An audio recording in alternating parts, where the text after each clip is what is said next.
Can you help me find my sister? Black little boy walked into a biker bar and asked for help. Engines roared outside, the kind of thunder that made glass tremble. Inside, the Iron Reaper's bar fell silent when the door swung open.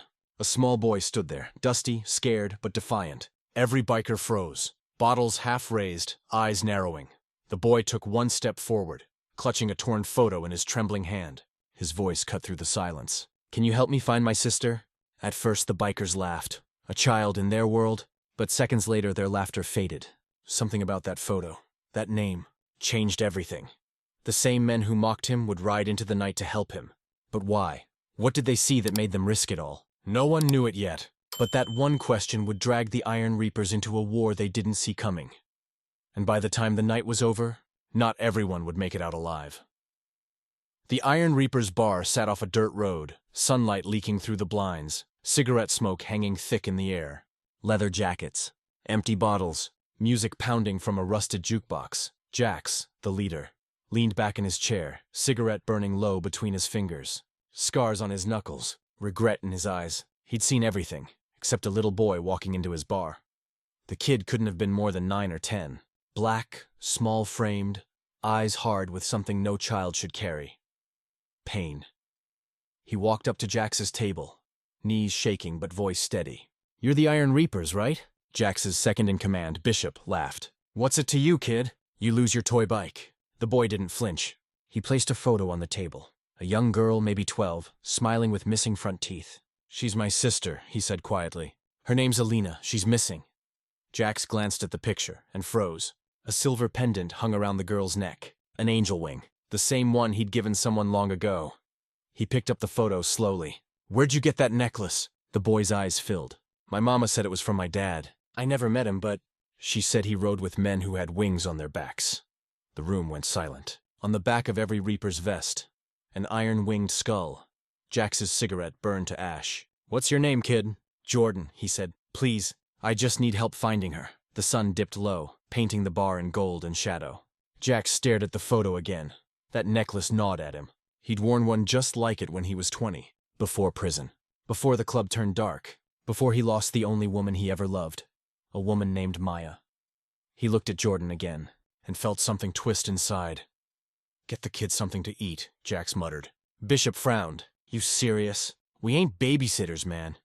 Just do it, Jax said, eyes still locked on that picture. Jordan ate quietly, watching the bikers whisper among themselves. He told them Alina had been taken 3 nights ago. Last seen getting into a black van near the gas station. Police didn't care. No one listened. Bishop slammed his fist on the table. Damn it. That's the same area where we lost Danny last week. That's no coincidence. Jax's voice hardened. Who's running that territory now? Some human trafficking crew. Los Reyes, Bishop said. Bad people. Jax exhaled smoke, long and heavy. Then he stood. Mount up. The room went still. Even Bishop blinked. You mean? Yeah, Jax said. We're finding that girl. Engines roared to life outside as night took over. Jordan stood between the roaring bikes, clutching the photo to his chest. For the first time in days, he felt hope. The convoy of bikes cut through the night, headlights slicing fog. Jordan rode with Jax, small arms gripping his leather jacket tight. The road stretched endless beneath them. Wind howled, tires screamed, and somewhere between the noise, Jax whispered to himself, if you're really her brother, maybe this is my shot to fix what I broke. They reached the old shipping yard by midnight, half-lit, silent except for a distant generator hum. Jax parked behind the fence. All right, listen up, he said to his men. 3 vans, 2 guards posted outside. We get in, get the girl, get out. No hero plays, but fate never cared for plans. As they crept forward, a gunshot cracked the night. Bullets ripped through the air. The Reapers hit the ground, returning fire. Jax shielded Jordan behind a crate. Stay here no matter what happens. Jordan nodded, eyes wide with terror. Bishop shouted, They're on the roof! Sparks flew. Glass shattered. The smell of smoke and gunpowder filled the air. Through the chaos, Jax spotted a small figure in one of the vans, a girl, crying, banging on the door. Alina, he breathed. He ran. Bullets whizzed past. He slammed his shoulder into the van door, once, twice, until it burst open. Hey, it's okay, he shouted. Your brother sent me! Alina stared, terrified, until she saw Jordan's photo necklace hanging from Jax's neck. Her eyes widened. You're My dad's friend? Jax froze. Something like that, sweetheart. Let's get you home. A shadow moved behind him. A gun clicked. Before he could turn, bang! Jax fell to one knee, blood spreading across his vest. He turned, grabbed his gun, and fired. The last trafficker dropped. Bishop ran up, pulling the kids to cover. Jax, we got her! We gotta go! Jax smiled faintly, leaning against the van. Good. Get them out. Jordan ran to him, tears streaming. You can't die! You promised. Jax placed his hand on Jordan's shoulder, slipping off his biker patch, the Iron Reaper's emblem. You tell her dad wasn't all bad, and then silence. The first light of morning broke over the road, soft orange spilling across cracked asphalt, painting the horizon in quiet sorrow. The engines of the Iron Reapers rumbled low, slower than ever before, like even the machines knew they were carrying a ghost. Bishop led the convoy, eyes fixed on the fading night sky. Behind him, the van rolled steady. Inside, Jordan sat beside his sister, Alina, her small hand clutching his even in sleep. Her face, once pale with fear, finally rested in peace. Jordan didn't sleep. He stared out the window, eyes swollen from tears, watching the blur of trees pass under the morning sun. Beside him lay Jax's leather patch, the Iron Reaper's emblem, folded with care, stained slightly with dried blood. The boy's fingers brushed over it again and again, as if it held answers he didn't yet understand. In the front seat, Bishop kept glancing at the rearview mirror. He saw the kid staring at that patch, lost in thought. After a long silence, he finally spoke, his voice rough, but softer than it had ever been. You're safe now, kid, he said. Jordan looked up, his voice small but certain.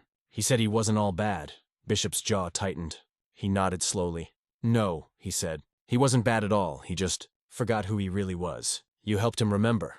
Jordan didn't answer. He just held the patch tighter. By the time they reached the bar, the sky had turned gold. The laughter that once filled the place was gone. No shouting, no bottles clinking. Just silence.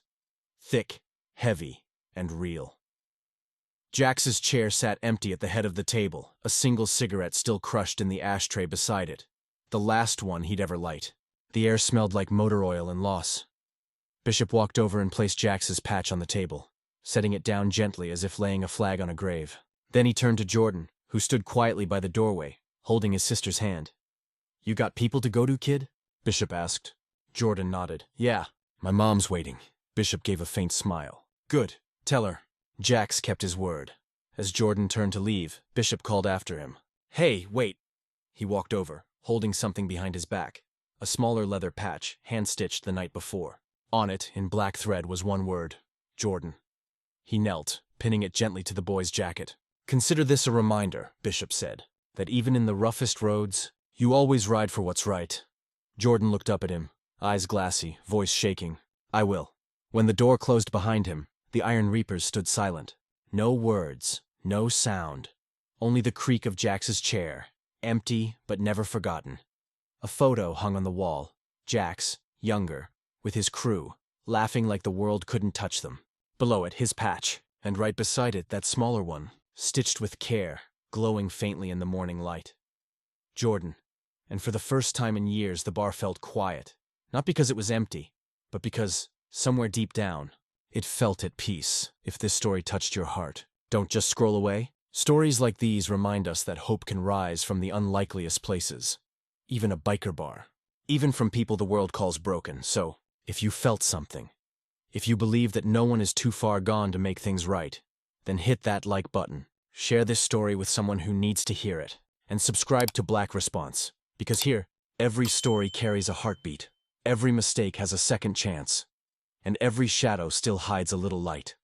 No matter how dark the night gets, there's always a way back to dawn.